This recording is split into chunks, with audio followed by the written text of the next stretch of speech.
Cette semaine, Destination Francophonie vous emmène à Hanoï, la capitale du Vietnam. Hanoï, c'est d'abord un rythme effréné et une activité débordante au milieu du va-et-vient des motos et des piétons. Cette ville qui s'étend le long du fleuve Rouge est aussi un subtil mélange de cultures asiatiques et européennes. Sur ces grands boulevards, la présence française a laissé en héritage une architecture coloniale unique. La langue française, elle, est toujours vivante comme le prouve depuis 60 ans le seul journal en français du pays, le Courrier du Vietnam. Bonjour, ces dernières années, de nombreux journaux francophones ont disparu dans des pays où le français n'est pas la langue officielle. C'est pour cela que l'existence du Courrier du Vietnam est remarquable dans un pays où seulement 1% de la population parle français. Voici la recette de sa longévité. Il y a 5 ans, le Courrier du Vietnam a décidé d'abandonner son format de quotidien qui n'était plus rentable pour développer 3 supports complémentaires, un hebdomadaire, un journal numérique et une émission télévisée sous-titrée en français.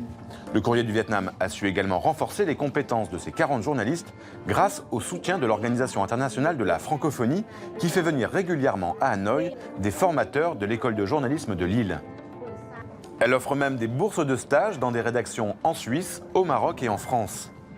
Enfin, la qualité du français est irréprochable grâce au travail de correction de 5 journalistes francophones de langue maternelle.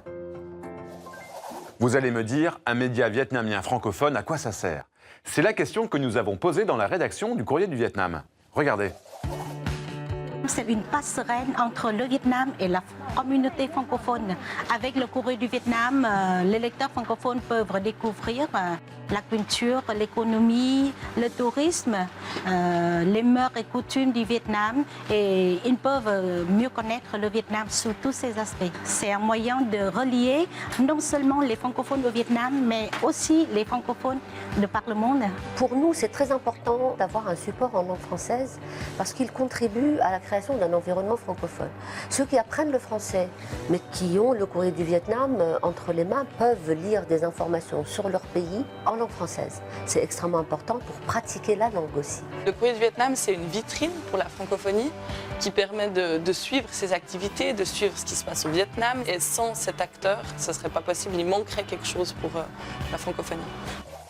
Je vous invite à lire le Courrier du Vietnam, une très belle porte d'entrée pour découvrir ce pays magnifique. On se retrouve la semaine prochaine pour une nouvelle destination. D'ici là, bonne semaine à tous sur la planète francophone.